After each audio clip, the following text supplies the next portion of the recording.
Thohir menjelaskan alasan pribadinya dukung Prabowo dalam Pilpres 2024. Erick Thohir bilang alasan ia mendukung Prabowo karena bersatunya Jokowi dan Prabowo membuat Indonesia berhasil menanggulangi pandemi COVID-19. Erick juga bilang jika kedua pemimpin tersebut tak bersatu, mungkin penanganan pandemi akan lebih sulit. Saya sebagai Erick Thohir, saya rasa begini, saya belajar pada saat COVID. Allah, Tuhan mempersatukan kedua pemimpin kita sebelum COVID.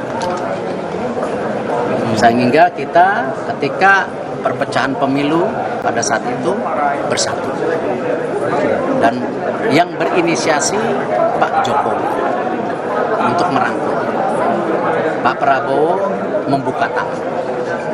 Kebayang tidak? Kalau kita menghadapi COVID, Indonesia masih terpecah dalam politik. Kita sukses atau gagal? Saya rasa tingkat kegagalannya lebih dari 60%. Karena ada apa? Selalu seperti hari ini.